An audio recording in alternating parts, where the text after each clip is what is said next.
To Mr. Ayisi. He's joined our phone lines now.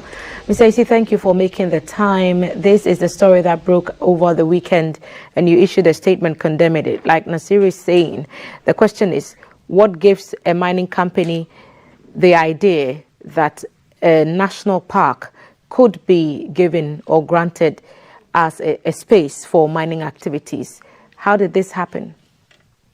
Okay, Chairman, good morning. It's great to speak to you again.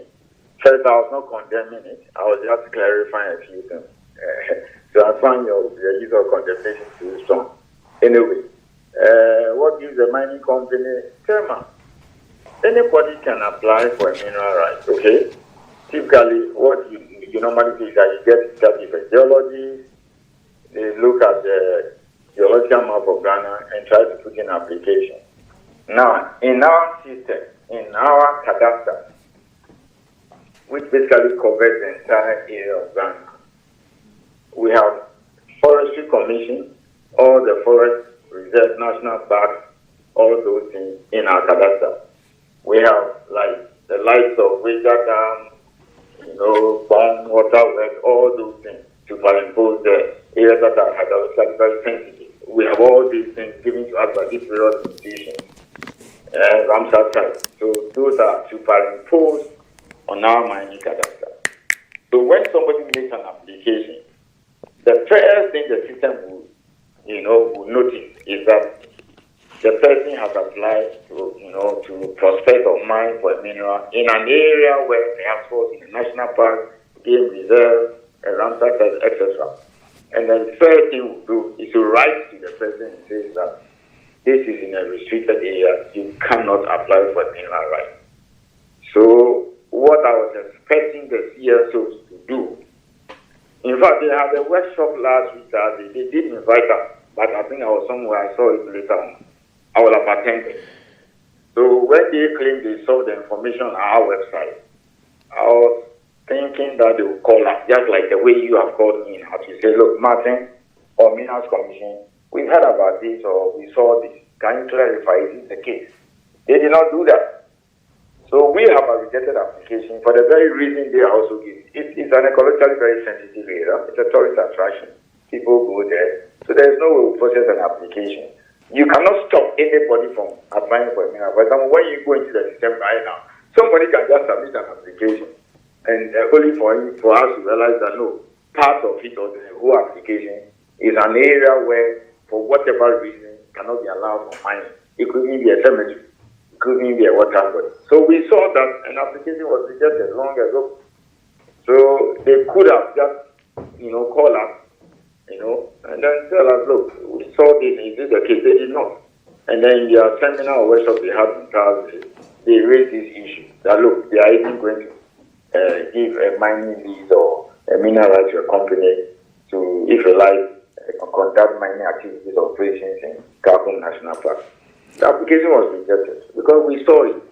How quickly was that done, Mr. Ayisi? The report which we are citing for this interview, the Ghana Web report, is saying that the process was at validation stage. Does it suggest that it was an outright rejection as soon as the proposal or the request was made to get access to Kakum? And that is my worry. They could have just called us. Because when you say validation, that means the company is about to be granted a lease. Okay? Our system is engineered in such a way that you move from one state to the other. So they should have just called us. Because when you say validation, it simply means that everything has gone through. And that's not the case? That's not the case. You can see my statement. I've issued a statement. I think I shared it with you very early in the morning before you even got back to me.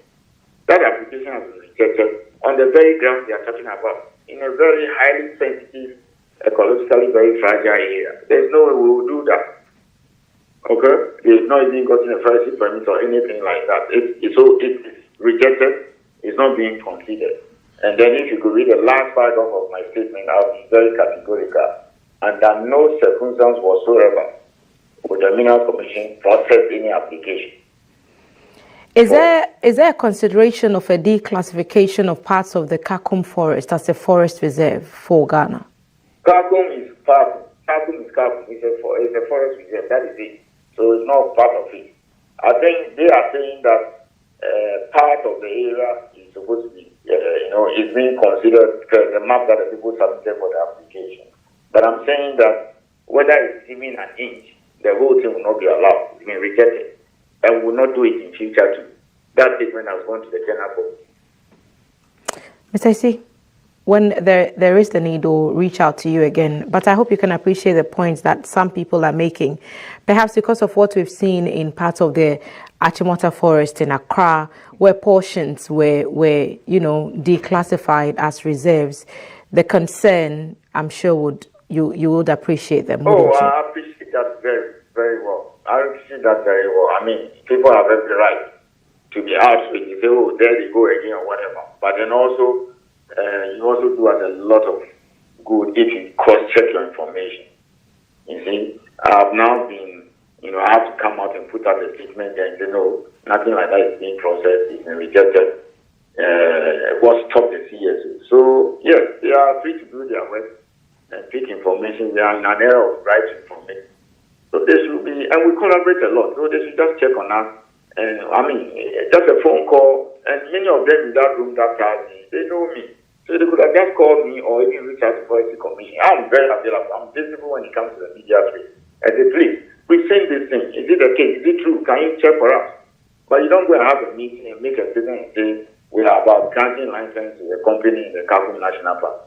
When you could have just checked in 2-3 minutes to get the veracity or otherwise of that from the Minerals Commission or perhaps the Forestry Commission.